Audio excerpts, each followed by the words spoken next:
अथैकोनसप्ततितमः सर्गः।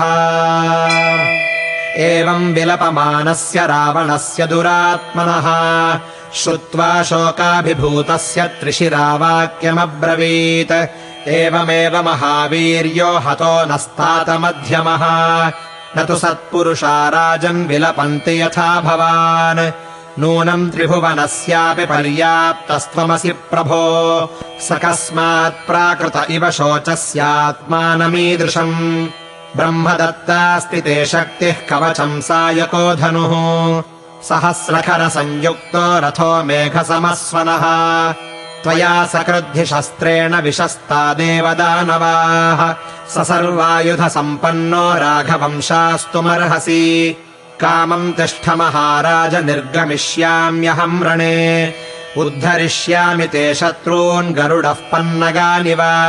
शम्बरो देवराजेन नरको विष्णुना यथा तथाद्यशयिता रामो मया युधि निपातितः। श्रुत्वा त्रिशिरसो वाक्यम् रावणो राक्षसाधिपः पुनर्जातमिवात्मानम् मन्यते कालचोदितः। श्रुत्वा त्रिशिरसो वाक्यम् देवान्तकनरान्तकौ अधिकायश्च तेजस्वी बभूवुर्युद्धहर्षिताः। ततोऽहमहमित्येवम् गर्जन्तो नैरृतर्षभाः रावणस्य सुता वीराः शक्रतुल्यपराक्रमाः। अन्तरिक्षगताः सर्वे मायाविशारदाः सर्वे त्रिदशदर्पघ्नाः सर्वे समरदुर्मदाः सर्वे सुबलसम्पन्नाः सर्वे विस्तीर्णकीर्तयः सर्वे समरमासाद्य न श्रूयन्ते स्म निर्जिताः। देवैरपि स गन्धर्वैः स किन्नरमहोरगैः सर्वेऽस्त्रविदुषो वीराः सर्वे युद्धविशारदाः सर्वे प्रवरविज्ञानाः सर्वे लब्धवरास्तथा। सतैस्तथा भास्करतुल्यवर्चसैः सुतैर्वृतः शत्रुबलश्रियार्दनैः। राजराजा मघवान् यथामरैर्वृतो महादानवदर्पनाशनैः सपुत्रान् सम्परिष्वज्य भूषयित्वा च भूषणैः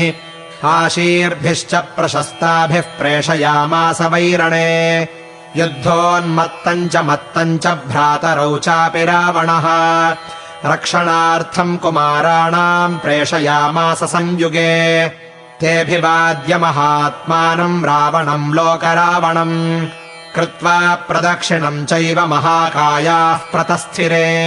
सर्वौषधीभिर्गन्धैश्च समालभ्य महाबलाः। निर्जग्मुर्नैरृतः श्रेष्ठाः षडेते युद्धकाङ्क्षिणः त्रिशिराश्चातिकायश्च देवान्तकनरान्तकौ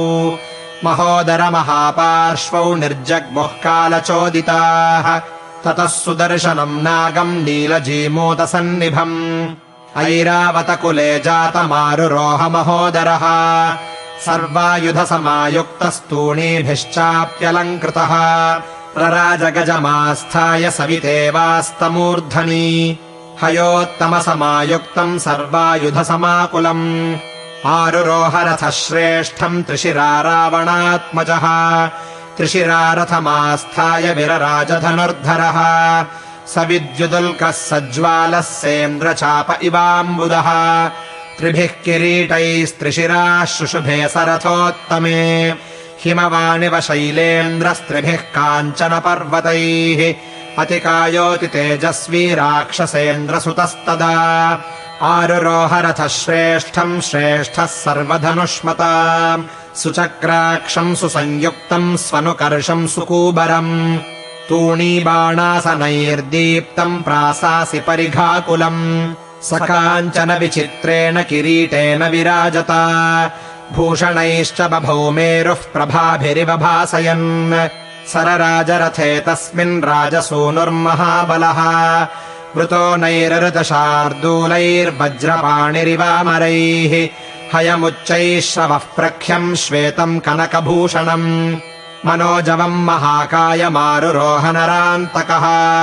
गृहीत्वा प्रासमुल्काभम् विरराजनरान्तकः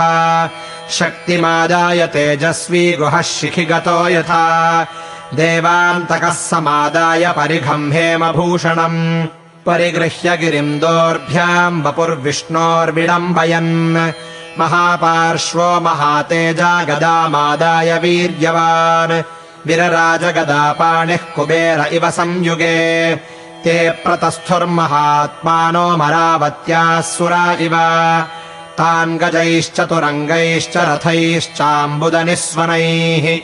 अणोत्पेतुर्महात्मानो राक्षसाः प्रवरायुधाः ते विरेजुर्महात्मानः कुमाराः सूर्यवर्चसः किरीटिनः श्रिया जुष्टा ग्रहा दीप्ता इवाम्बरे प्रगृहीता बभौ तेषाम् शस्त्राणामावलिस्सिता शरदभ्रप्रतीकाशा हंसा बलिरिवाम्बरे मरणम् वापि निश्चित्य शत्रूणाम् वा पराजयम् इति कृत्वा मतिम् वीराः सञ्जग्मुः संयुगार्थिनः जगर्जुश्च प्रणेदुश्च चिक्षिपुश्चापि सायकान् जगृहुश्च महात्मानो निर्यान्तो युद्धदुर्मदाः क्ष्वेडिता स्फोटितानाम् वै सञ्चचालेव मेदिनी रक्षसाम् सिंहनादैश्च संस्फोटितमिवाम्बरम् तेभिनिष्क्रम्य मुदिता राक्षसेन्द्रा महाबलाः ददृशुर्वानराणीकम् समुद्यतशिलानगम् हरयोऽपि महात्मानो ददृशो राक्षसम् बलम् हस्त्यश्वरथसम्बाधम् किङ्किणीशतनादितम् नीलजीमूतसङ्काशम् समुद्यतमहायुधम्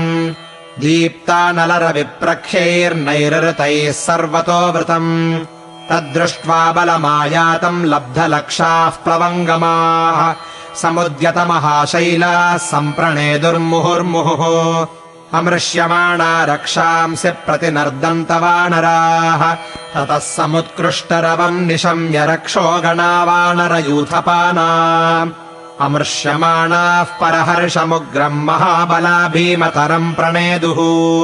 ते राक्षसबलम् घोरम् प्रविश्य हरियूथपाः विचेरुरुद्यतैः शैलैर्नगाः शिखरिणो यथा केचिदाकाशमाविश्य केचिदुर्व्याम् प्लवङ्गमाः रक्षः सैन्येषु सङ्क्रुद्धाः केचिद्द्रुमशिलायुधाः द्रुमांश्च विपुलस्कन्धान् गृह्य वानरपुङ्गवाः तद्युद्धमभवद्घोरम् रक्षो वानरसङ्कुलम् ते पादपशिलाशैलैश्चक्रुर्वृष्टिमनूपमाम् बाणौघैर्वार्यमाणाश्च हरयो भीमविक्रमाः सिंहनादान् विनेदुश्च रणे राक्षसवानराः शिलाभिश्चूर्णयामासुर्यातु धानान् प्लवङ्गमाः निर्जघ्नुः संयुगे क्रुद्धाः कवचाभरणावृतान् केचिद्रथगतान् वीरान् गजवाजिगतानपि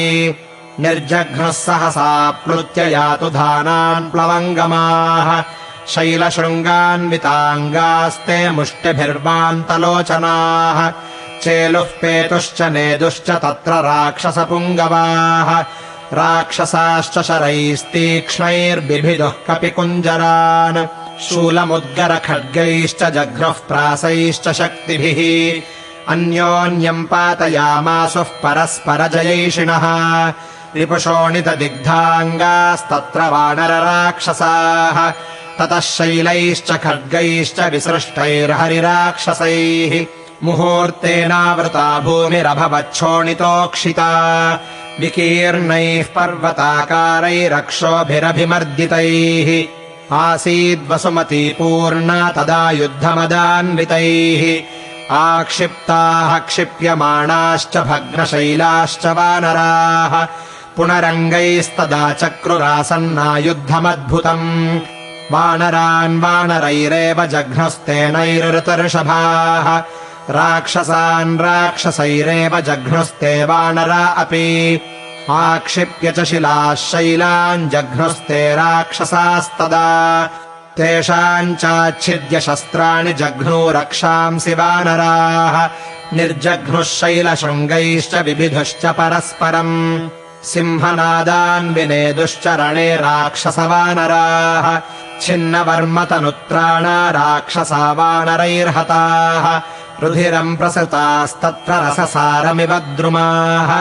रथेन च रथम् चापि वारणेनापि वारणम् हयेन च हयम् केचिन्निर्जघ्नुर्वानरारणे क्षुरप्रैरर्धचन्द्रैश्च भल्लैश्च निशितैः शरैः राक्षसा वानरेन्द्राणाम् बिभिदुः पादपाञ्छिलाः विकीर्णाः पर्वतास्तैश्च द्रुमच्छिन्नैश्च संयुगे हतैश्च कपिरक्षोभिर्दुर्गमा वसुधाभवत् ते वानरा गर्वितहृष्टचेष्टाः सङ्ग्राममासाद्य भयम् विमुच्य युद्धम् स्म सर्वे सह राक्षसैस्तेनानायुधाश्चक्रुरदीनसत्त्वाः तस्मिन् प्रवृत्ते तुमुले विमर्दे प्रहृष्यमाणेषु बलीमुखेषु निपात्यमानेषु च राक्षसेषु महर्षयो देवगणाश्च नेदुः ततो हयम् मारुततुल्यवेगमारुह्य शक्तिम् निशिताम् प्रगृह्य नरान्तको वानरसैन्यमुग्रम् महार्णवम् मीन इवाविवेश स वानरान् 700 वीरः प्रासेन दीप्तेन विनिर्बिभेद एकः क्षणेनेन्द्ररिपुर्महात्मा जघानसैन्यम् हरिपुङ्गवानाम् ददृशुश्च महात्मानम् हयपृष्ठप्रतिष्ठितम् चरन्तम् हरिसैन्येषु विद्याधरमहर्षयः स तस्य ददृशे मार्गो मांसशोणितकर्दमः पतितैः पर्वताकारैर्वानरैरभिसंवृतः यावद्विक्रमितुम् बुद्धिम् चक्रुः प्लवगपुङ्गवाः तावदेतानतिक्रम्य निर्बिभेद नरान्तकः ज्वलन्तम् प्रासमुद्यम्य सङ्ग्रामाग्रे नरान्तकः ददाह हरिसैन्यानि वनानीव विभावसुः यावदुत्पाटयामासुर्वृक्षान् शैलान् वनौकसः तावत्प्रासहताः पेतुर्वज्रकृत्ता इवाचलाः दिक्षु सर्वासु बलवान् विचचार नरान्तकः प्रमृद्गन् सर्वतो युद्धे प्रावृट्काले यथानिलः न शेकुर्धावितुम् वीरा न स्थातुम् स्पन्दितुम् भयात् उत्पतन्तम् स्थितम् यान्तम् सर्वान् विव्याधवीर्यवान् एकेनान्तककल्पेन प्रासेनादित्यतेजसा भग्नानि हरिसैन्यानि निपेतुर्धरणीतले वज्रनिष्पेषसदृशम् प्रासस्याभिनिपातनम् न शेकुर्वानराः सोढुम् ते विनेदुर्महास्वनम् पतताम् हरिवीराणाम् रूपाणि प्रचकाशिरे वज्रभिन्नाग्रकूटानाम् शैलानाम् पततामिव ये तु पूर्वम् महात्मानः कुम्भकर्णेन पातिताः ते स्वस्था वानरः श्रेष्ठाः सुग्रीवमुपतस्थिरे प्रेक्षमाणः स सुग्रीवो ददृशे हरिवाहिनीम् नरान्तकभयत्रस्ताम् विद्रवन्तीम् यतस्ततः विद्रुताम् वाहिनीम् दृष्ट्वा स ददर्श नरान्तकम् गृहीतप्रासमायान्तम् हयपृष्ठप्रतिष्ठितम् दृष्ट्वोवाच महातेजः सुग्रीवो वानराधिपः कुमारमङ्गदम् वीरम् शक्रतुल्यपराक्रमम् गच्छैनम् राक्षसम् वीरम् योऽसौ तुरगमास्थितः क्षोभयन्तम् हरिबलम् क्षिप्रम् प्राणैर्वियोजय स भर्तुर्वचनम् श्रुत्वा निष्पपाताङ्गदस्तदा अनीकान्मेघसङ्काशादंशुमानिव वीर्यवान् शैलसङ्घातसङ्काशो हरीणामुत्तमोऽङ्गदः प्रराजाङ्गदसन्नद्धः स धातुरिव पर्वतः निरायुधो महातेजाः केवलम् न खदंष्ट्रवान् नरान्तकमभिक्रम्य वालिपुत्रोऽब्रवीद्वचः तिष्ठ किम् प्राकृतैरेभिर्हरिभिस्त्वम् करिष्यसि अस्मिन् वज्रसमस्पर्शम् प्रासङ्क्षिपममोरसि अङ्गदस्य वचः श्रुत्वा प्रचुक्रोध नरान्तकः सन्दश्य दशनैरोष्ठम् निःश्वस्य च भुजङ्गवत् अभिगम्याङ्गदम् क्रुद्धो वालिपुत्रम् नरान्तकः सप्रासमाविध्य तदाङ्गदाय समुज्ज्वलन्तम् सहसोत्ससर्ज स वालिपुत्रोरसि वज्रकल्पे बभूव भग्नोऽन्यपतच्च भूमौ तम् प्रासमालोक्य तदा विभग्नम् सुपर्णकृत्तोरगभोगकल्पम् तलम् समुद्यम्य स वालिपुत्रस्तुरङ्गमस्याभिजघानमूर्ध्नि निमग्नपादस्फुटिताक्षितारो निष्क्रान्तजिह्वोचलसन्निकाशः स तस्य वाजी निपपात भूमौ तलप्रहारेण विकीर्णमूर्धा नरान्तकः क्रोधवशम् जगामहतम् तुरङ्गम् पतितम् समीक्ष्य समुष्टिमुद्यम्य महाप्रभावो जघान शीर्षे युधि वालिपुत्रम् अथाङ्गदो मुष्टिविशीर्णमूर्धा सुस्रावतीव्रम् रुधिरम् वृषोष्णम् मुहुर्विजज्वालमुमोह चापि संज्ञाम् समासाद्य विसिस्मिये च अथाङ्गदो मृत्युसमानवेगम् संवर्त्य मुष्टिम् गिरिशृङ्गकल्पम् निपातयामास तदा महात्मा नरान्तकस्योरसि वालिपुत्रः